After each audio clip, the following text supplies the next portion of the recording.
नमस्कार, मैं राजकमल।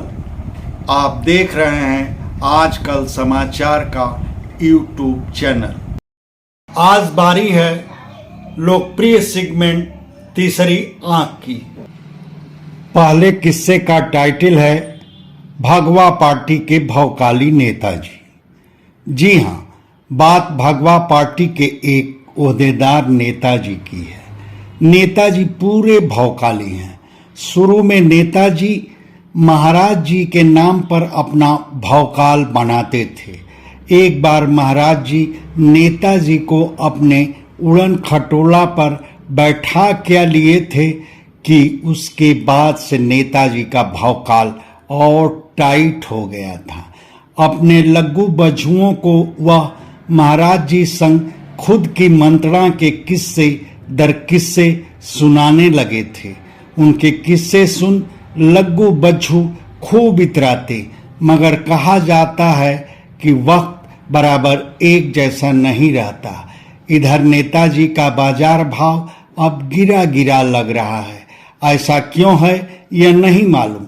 हाँ, नेताजी के मुंह से महाराज जी संग अपनी मंत्रणा के किस्से सुनने को नहीं मिल रहे।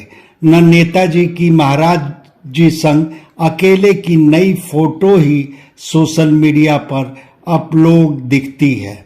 और तो और नेताजी को एक और शौक रहा है विकास कार्यों की गुणवत्ता परखने की। पूरे लाव लश्कर संग कार्य स्थलों पर वह पहुंचा करते, फावड़ा गैता से खुदाई करवाते, बकायदे फोटो सेशन होता। मौके पर उनके लग्गू बज्जू बताते कि घटिया निर्माण की शिकायत सीधे महाराज जी तक जाएगी। ठेकेदार इंजीनियरों की खैर नहीं रहेगी। मगर अफसोस कि नेताजी की ओर से अब तक परखे गए एक भी मामले में न किसी ठेकेदार का काम छीना, न किसी इंजीनियर का ही कुछ बिगड़ पाया। बल्कि इस मामले में तो पियरका गमछा वाली पार्टी के एक ओहदेदार नेताजी उन पर भारी हैं। भारी माने भी क्यों ना जाए। वह तो बस अपने पैरों से एक निर्माणाधीन सड़क पर ठोकर मारकर ठेकेदार इंजीनियर के विरुद्ध एफआईआर तक दर्ज करवा चुके हैं। खैर, अब भगवा पार्टी के नेताजी अपना वजन खुद आंकें। दूसरे किस्से का टाइटल है और साइकिल वाले गुमानी नेताजी। अब चर्चा साइकिल वाली पार्टी के एक ओहदेदार नेताजी की। इसी नगर निकाय चुनाव में नेताजी अपने इलाके के नगर निकाय में जीत की गारंटी वाले एक दावेदार का टिकट कटवा दिए।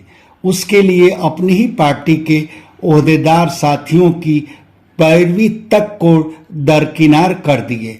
यहाँ तक कि उस दढ़ियल साथी की भावनाओं की भी कदर करने की वह जरूरत नहीं समझे जिनके जद्दोजहद से जनाब को आखिर में ओहदा नसीब हुआ था। खैर, तराजू बटखरे वाली हम बिरादरी में खुद को वह बढ़हन नेता समझने लगे हैं। अपने लग्गू बझुओं को बताते फिर रहे हैं कि बड़की पंचायत का संभावित उपचुनाव लड़ने के लिए उन्हें अपने पार्टी अध्यक्ष का प्रस्ताव मिला था, मगर वह उसे मना कर चुके हैं। खैर, नेताजी को कौन याद दिलाए कि जहां से उनको ओहदेदारी मिली है उस जगह का इतिहास है कि दोबारा ओहदेदारी नहीं मिलती। तब यह क्यों भूला जाए कि इतिहास खुद को। और अब आखिरी किस्सा, इसका टाइटल है जब तमतमाई मोहतरमा। और अब चलते चलते बात प्रशासनिक हलके की। एक दिन की बात है। मौका था जिले की सबसे बड़ी कुर्सी पर विराजमान मोहतरमा के ऑफिस का, जहां किसी गंभीर मसले पर मंत्रणा के लिए भगवा पार्टी के मातृ संगठन के दोनों जिला प्रचारक पहुंचे थे। उसी बीच भगवा पार्टी के सदर साहब भी अपनी कैबिनेट संग वहां पहुंचे। मोहतरमा से मिलने की उन्हें कुछ ज्यादा ही बेताबी थी। सदर साहब की पर्ची अंदर गई। मोहतरमा का संदेश मिला कि अभी वह इंतजार करें। यह बात सदर साहब को एकदम नागवार लगी। उनके लिए वह अपनी पूरी तौहीनी थी। कैबिनेट के एक बाचाल मेंबर हाथ पांव झटकते सीधे मोहतरमा के कक्ष में दाखिल हो गए और अपने अंदाज में शुरू हो गए। उनकी वह बेअदबी देख मोहतरमा एकदम से तमतमा गई।